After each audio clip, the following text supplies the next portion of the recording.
Subscribe कीजिए ध्येय IAS channel को और बेल आइकन को दबाइए लेटेस्ट वीडियो सबसे पहले देखने के लिए।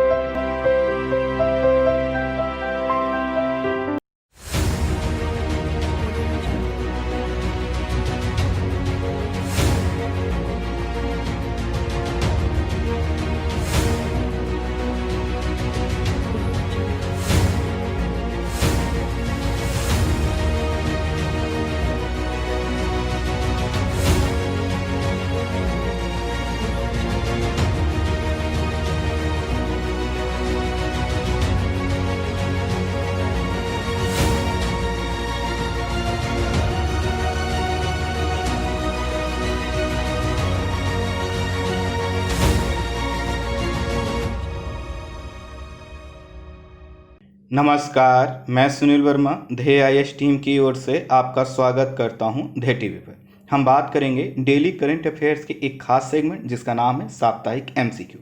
इसमें डेली करंट अफेयर्स के जो वीडियो मैं कवर करता हूं उसमें कवर किए गए टॉपिक से कुछ ऑब्जेक्टिव टाइप के प्रश्न बनाकर मैं आपके सामने प्रस्तुत करता हूं, जिनको सॉल्व करके आप यह चेक कर सकते हैं कि जो भी आपने संबंधित टॉपिक का वीडियो देखा उस पर आपकी पकड़ कितनी मजबूत हो पाई है। अगर परीक्षा हॉल में उसी टॉपिक से प्रश्न बनकर आते हैं तो वह किस प्रकार के हो सकते हैं, और साथ ही साथ आपकी पकड़ सही है या नहीं, या फिर आपकी जो तैयारी है उसमें सुधार करने की कोई गुंजाइश है, इसको आप चेक कर सकते हैं। अर्थात प्रारंभिक परीक्षा के पॉइंट ऑफ व्यू से यह जो प्रोग्राम है काफ़ी महत्वपूर्ण है, जो आपको बताता है कि आखिर जब भी आप करंट अफेयर्स के वीडियो देखते हैं तो किस प्रकार के प्रश्न बन सकते हैं और उसके लिए आपको क्या क्या करना चाहिए, कहां कहां पर ध्यान देना चाहिए। आइए इसी प्रोग्राम को आगे बढ़ाते हुए हम बात करते हैं कुछ प्रश्नों पर। पहला प्रश्न जो आपकी स्क्रीन पर है, तीस्ता नदी के उद्गम को लेकर एक मत का अभाव है। निम्न में से कौन सा स्थान तीस्ता के उद्गम से संबंधित नहीं किया जाता है? अर्थात किसका नाम तीस्ता के उद्गम से नहीं जोड़ा जाता है, यह आपको बताना है। पहला जो विकल्प है वह है पाहुनरी ग्लेशियर, दूसरा है मेलाम ग्लेशियर, तीसरा है तसोलामो झील, चौथा है तीस्ता खांगसे ग्लेशियर। आपके लिए प्रश्न काफ़ी आसान होगा क्योंकि इसका जो एक विकल्प है वो बिल्कुल अलग है। आई होप आपने आंसर डिसाइड किया होगा बी मेलाम ग्लेशियर। मेलाम ग्लेशियर जो है कि सिक्किम वाले एरिया में नहीं आता, ये उत्तराखंड वाले एरिया में आता है। तो इस तरह से इसका जो आंसर होगा वह क्या होगा, बी मेलाम ग्लेशियर। अगला प्रश्न, स्टार्टिंग में हम थोड़े से इजी प्रश्न रख रहे हैं, लेकिन जैसे जैसे प्रश्न बढ़ेंगे प्रश्न कठिन होते जाएंगे। अगला प्रश्न जो आपकी स्क्रीन पर है कि तीस्ता की सहायक नदियों में से निम्न में से कौन सी नदी इसके दाएं किनारे से आकर नहीं मिलती है? ध्यान दीजिएगा, दाएं किनारे से ना आकर ना मिलने वाली नदी को आपको इसमें से खोजना है। तो देखिए, पहला है राघाम्बछू, दूसरा है रंगीत, तीसरा है रिंग्योछू और चौथा है दिक्छू। इसमें से कोई एक नदी है जो इसके दाएं किनारे से नहीं आकर मिलती है, अर्थात बाएं किनारे से आकर मिलती है। आपने डिसाइड कर भी लिया होगा। यदि आपने इसका आंसर डिसाइड किया है दिक्छू अर्थात डी, तो बिल्कुल सही है। अर्थात दिक्छू जो नदी है वह बाएं किनारे से आकर मिलती है, ना कि दाएं किनारे से। मैंने तीस्ता नदी वाले वीडियो में इसको आपको बताया था। वहीं जो अगला प्रश्न है आपकी स्क्रीन पर वह है तीस्ता नदी जल विवाद से संबंधित असत्य कथन का चयन कीजिए। करते हैं। पहला जो विकल्प है, भारत एवं बांग्लादेश के बीच तीस्ता नदी को लेकर पहली बार समझौता 1983 में हुआ। दूसरा, दोनों देशों के बीच प्रथम समझौते के तहत तीस्ता के जल का उपयोग भारत 39% और बांग्लादेश को 36% करना था। वहीं जो तीसरा विकल्प है कि वर्ष 2011 में ममता बनर्जी ने केवल 27.5% जल बांग्लादेश को देने का प्रस्ताव केंद्र सरकार को भेजा। चौथा विकल्प है, हाल ही में बांग्लादेश ने तीस्ता नदी के प्रबंधन की परियोजना के लिए $1 अरब के ऋण लेने की चर्चा चीन से की है। इसमें से कोई एक कथन क्या है, असत्य है, और इसी का आपको चयन करना है। यह प्रश्न काफ़ी इंपॉर्टेंट है। आई होप आपके लिए काफ़ी इजी रहा होगा, क्योंकि यह जो इसमें एक फैक्ट की गलती है उस पर मैंने काफ़ी दबाव डाला था जब मैं इस टॉपिक को कवर कर रहा। तो यह जो इसका जो सी विकल्प है यह क्या है, गलत है। इसमें देखिए क्या लिखा लिखा है, वर्ष 2011 में ममता बनर्जी ने जो है कि बांग्लादेश के लिए केवल 27.5% जल देने का कहा था। जी नहीं, इन्होंने कहा था कि 37.5% जल देना है। तो 37.5% जल देने की बात की ममता बनर्जी के हिसाब से यही बहुत ज़्यादा है, लेकिन फिर भी यहाँ पर क्या लिखा है 27.5।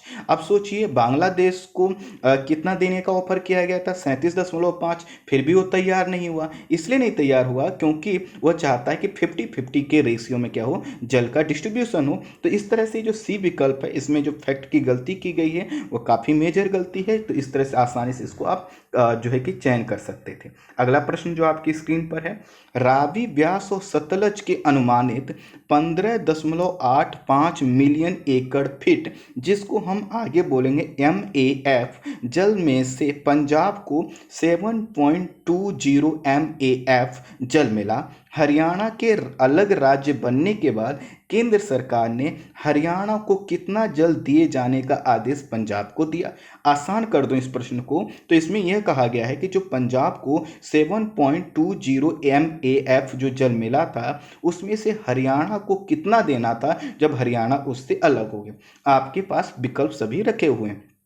काफ़ी इजी प्रश्न है, मैंने इस पर काफ़ी अच्छे से आपको समझाने का प्रयास किया था। तो इसमें अगर जो विकल्प देखेंगे ए 3.5 MAF अर्थात 3.5 मिलियन एकड़ फीट जो है कि जल देने का जो कि सरकार केंद्र सरकार ने कहा पंजाब को। और इस पर भी क्या हुआ, आपत्ति दर्ज की गई पंजाब के द्वारा। पंजाब ने कहा कि चूंकि अगर हम जल दे देंगे तो हमारे पास जल का अभाव हो जाएगा, और इसके लिए आपको पता है कि एक नहर बनाया जाना था सतलज यमुना लिंक वाला, और उस नहर के निर्माण में दोनों राज्यों को करना था। हरियाणा ने कर लिया था, लेकिन बार बार जो है कि पंजाब की ओर से डिले किया जा रहा है, और अभी आपने स्टेटमेंट इसको लेकर सुने ही होंगे। तो कुल मिलाकर यह इसका जो पहला विकल्प है 3.5 MAF का, ये सही है। इतना ही देने के लिए केंद्र सरकार ने कहा था। अगला प्रश्न, अब थोड़े से प्रश्न के जो नेचर हैं वो कठिन होंगे।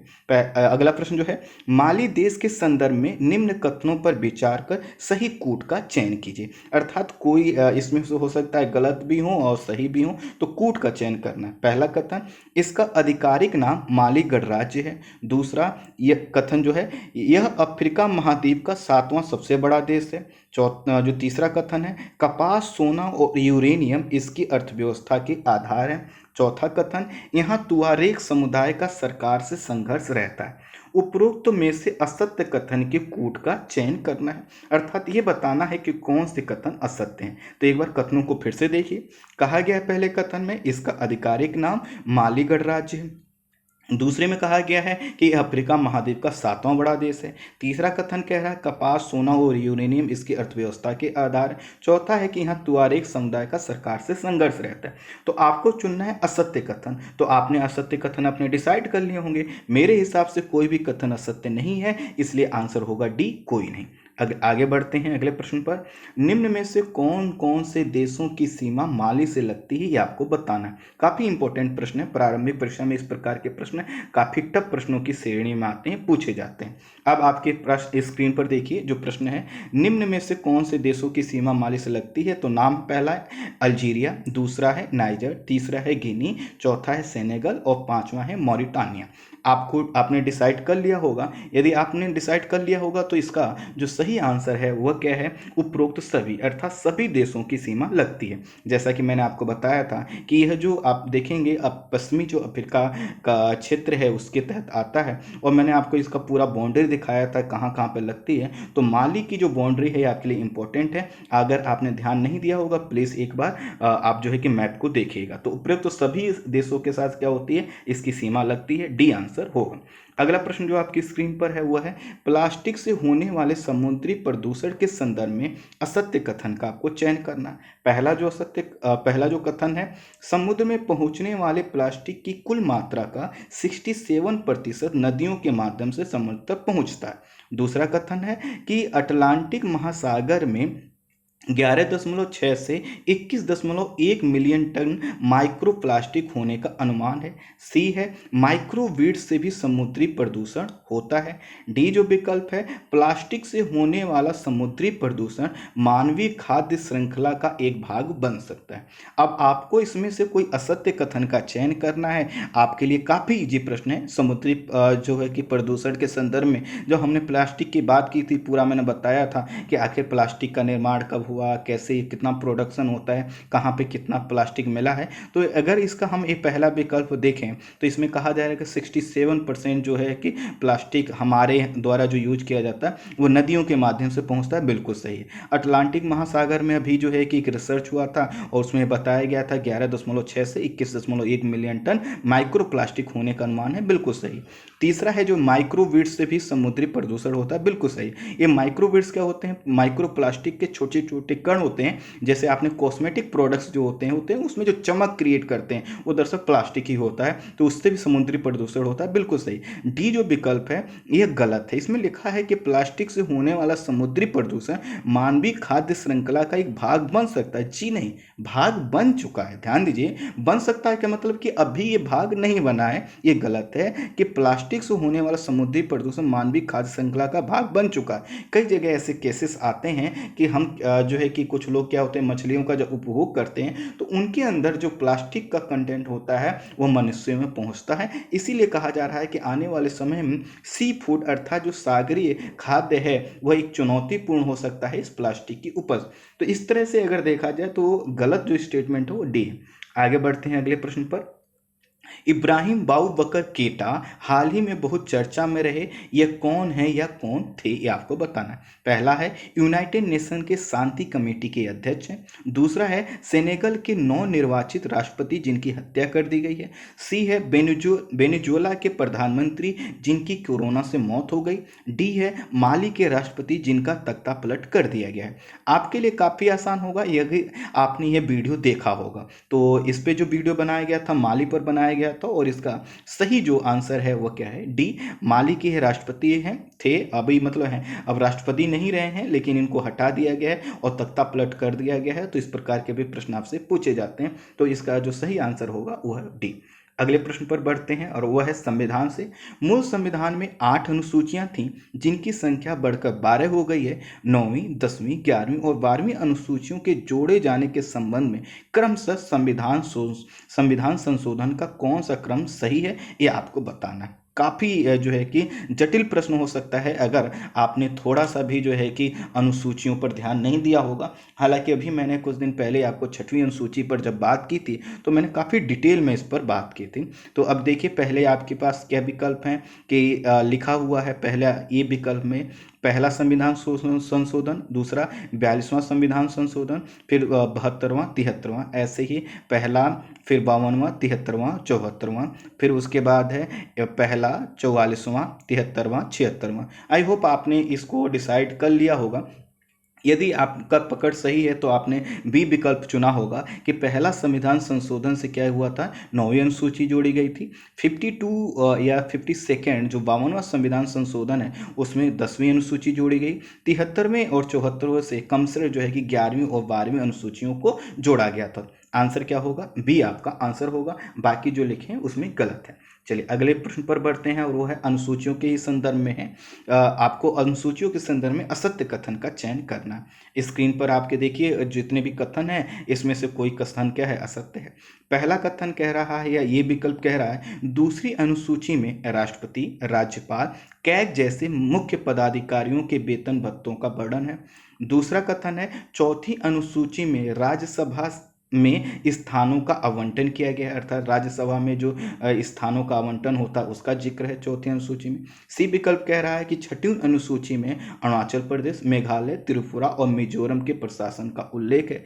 चौथा कह रहा है कि तीसरी अनुसूची में राष्ट्रपति, उपराष्ट्रपति और न्यायाधीश जैसे पदों के शपथ का उल्लेख है। अब आपको इसमें बताना है कि कौन सा गलत है।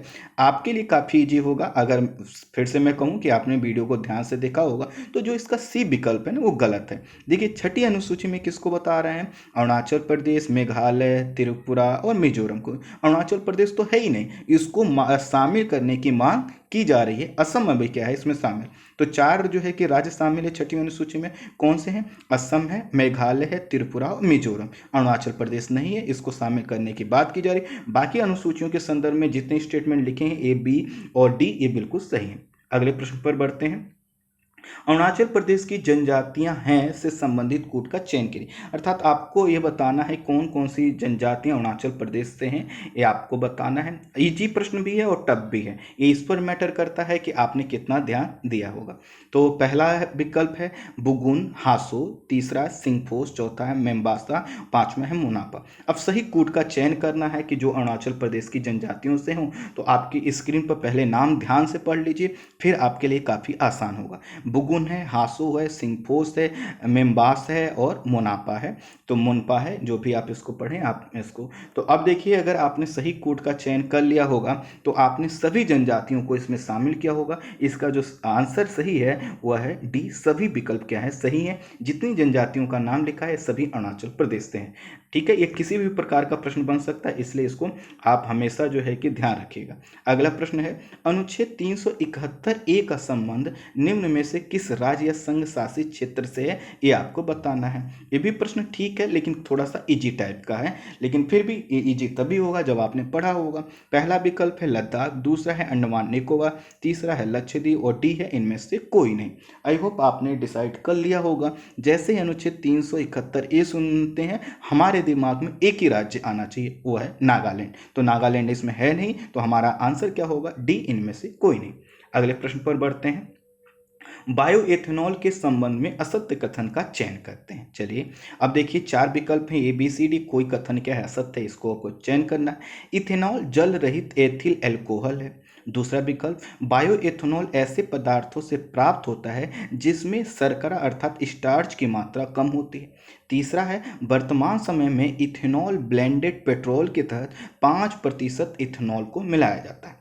डी विकल्प सरकार वर्ष 2022 तक 10% मिश्रण जो है कि बढ़ाना चाहती है, अर्थात जो इसमें इथेनॉल का मिश्रण का जो भी रेशियो है उसको 10% तक करना चाहती है, ये सरकार का उद्देश्य है। डी विकल्प ये कह रहा है। आपने एक एक करके सभी विकल्प देख लिए, आंसर भी डिसाइड आई होप कर ही लिया होगा। एक जो है कि काफ़ी जो है कि ब्लंडर मिस्टेक किया गया है और उसको आप आसानी से पकड़ सकते हैं अगर आप बी विकल्प ध्यान से पढ़ें। इसमें क्या लिखा है, बायोएथेनॉल ऐसे पदार्थों से प्राप्त होता है जिसमें शर्करा अर्थात स्टार्च की मात्रा कम होती है। जी नहीं, कम नहीं, जिसमें ज़्यादा होती है। जैसे गन्ना को ले लीजिए आप, जो है कि मक्का को ले लीजिए, तो इनमें क्या होगा, स्टार्च ज़्यादा होता है तो उससे मिलता है। तो इस तरह से ये विकल्प क्या है, गलत है। बाकी सभी के विकल्प क्या है, सही। अगला प्रश्न जो आपकी स्क्रीन पर है वह है असम समझौता के संदर्भ में। असम समझौता के संदर्भ में आपको असत्य कथन का चयन करना है। कोई कथन है जो असत्य है, बाकी सब सही है। यह समझौता, पहला जो विकल्प है, यह समझौता 25 जनवरी 1985 को हुआ। दूसरा है इसके तहत 25 मार्च 1971 के बाद असम में आए सभी बांग्लादेशियों को असम से बाहर किया जाना था। तीसरा, इस समझौते की धारा 6 असमिया लोगों के लिए विशेष संवैधानिक, विधायी तथा प्रशासनिक उपाय करने से संबंधित है। डी विकल्प, धारा 6 के कार्यान्वयन की समीक्षा के लिए वर्ष 2019 में एक 15 सदस्यीय कमेटी का गठन किया गया था।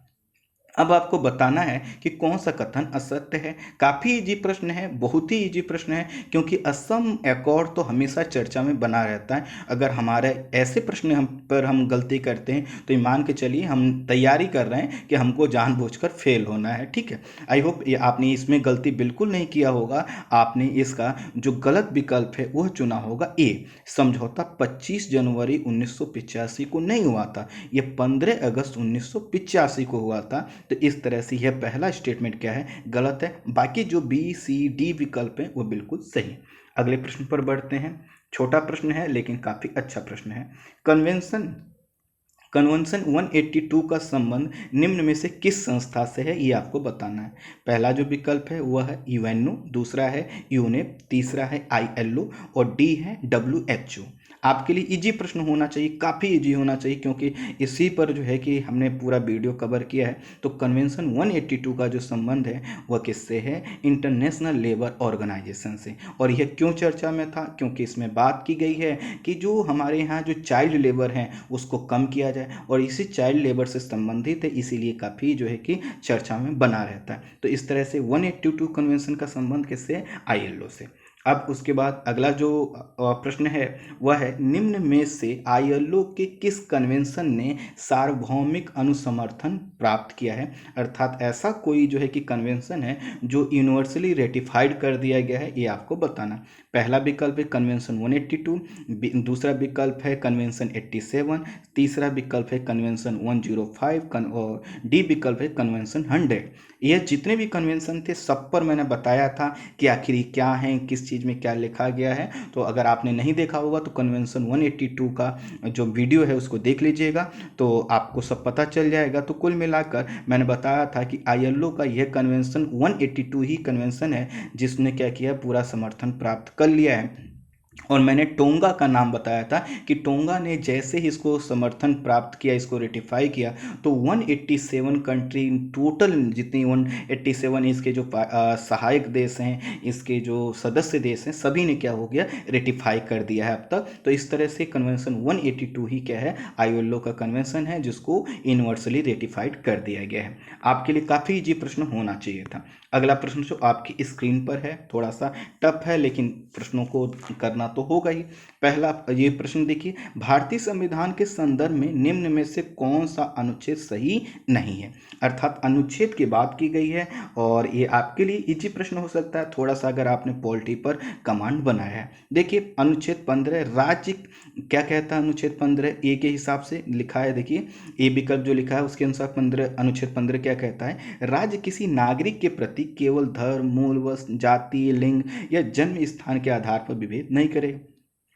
बी विकल्प के अनुसार 14 क्या कहता है? अनुच्छेद 14, किसी व्यक्ति को विधि की समता या विधियों के समान संरक्षण से वंचित नहीं किया जाएगा।